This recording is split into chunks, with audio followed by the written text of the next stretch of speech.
I am pleased to welcome back an old friend who I have not seen in a while. He is Dr. Jorge Schment.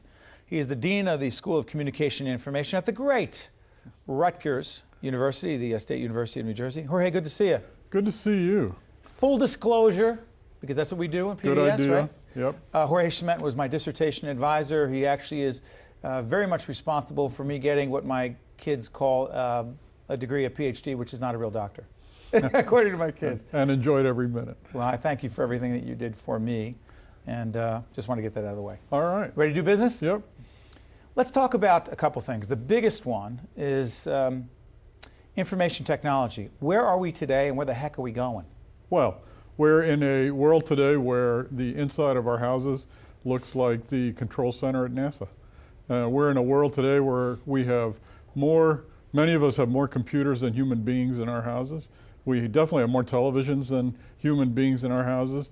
We have turned every one of our information machines into appliances for convenience that we scatter throughout our houses. And you always told us in the doctoral program, it's not good or bad, it is what it is, and it's what we choose to do with it. Impact on libraries, because this is a big priority for you. What is the impact of this ongoing technological explosion on libraries? Well, the predictions, as you recall from a decade ago, is the libraries were going to wither on the vine because people wouldn't have to go there anymore.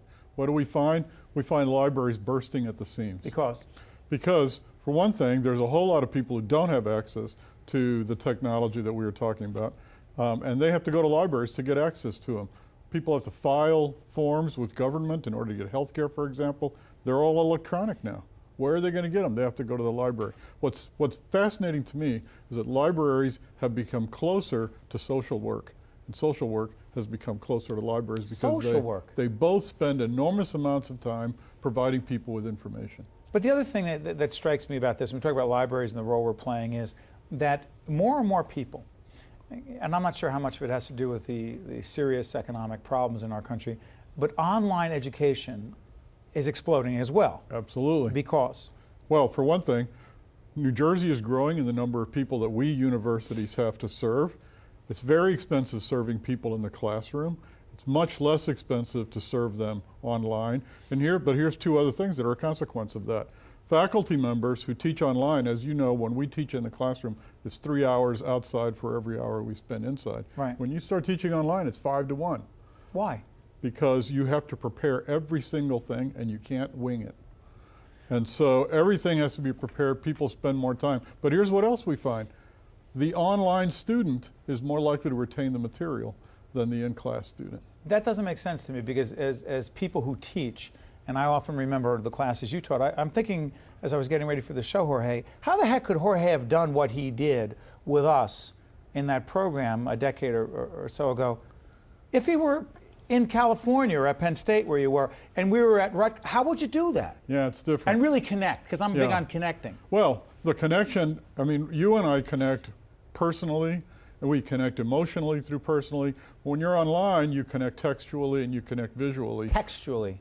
You're typing in a lot of information, you're getting it back. What happens is that in the classroom, professors get to know one or two students quite well, the others they don't get to know as well. Online, they get to know everybody, because everybody is putting in information and everybody is communicating. But Jorge, it does take some special training to do that well, correct? A lot of special Are training. faculty members in most universities getting that?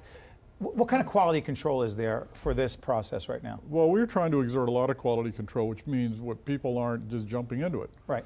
Because it's cheaper. Yeah. Jump in because it's cheaper. Yeah. Because you don't have, it's not as labor intensive. There's not a lot of cost. Yeah, jump in. No, it's not that easy. Well, and we know that online is the fastest growing part of higher education.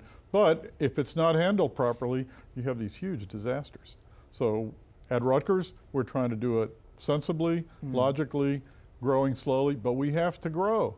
Because we used to say our biggest competitors are Penn State, University of Maryland, SUNY. That's where New Jersey students go out of state.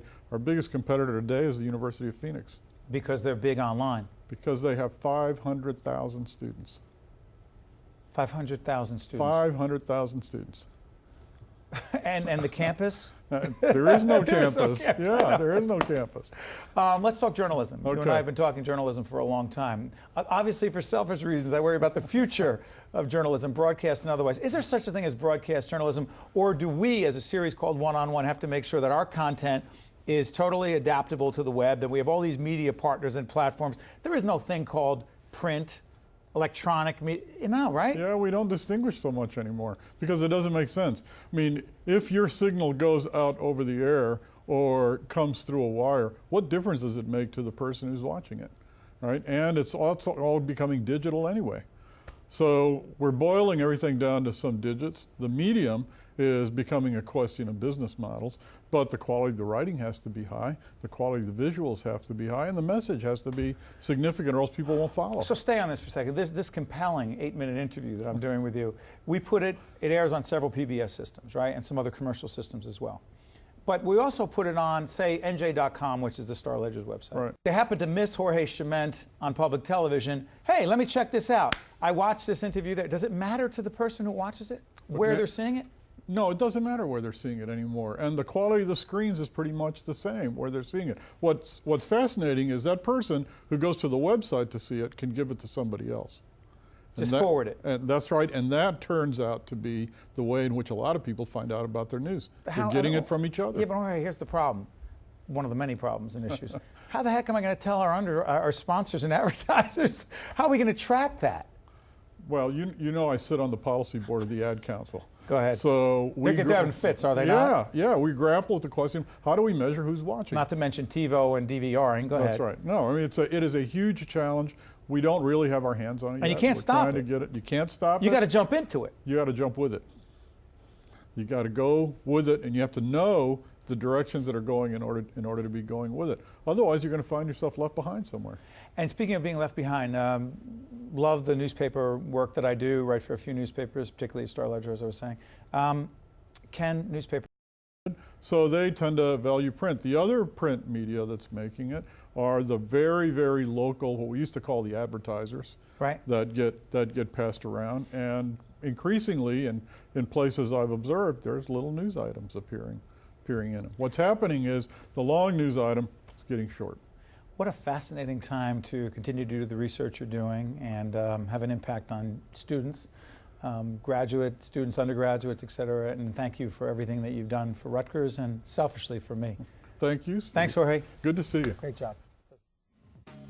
If you would like more information on this program, or if you'd like to express an opinion, email us at info@caucusnj.org and visit us online at oneonone.org.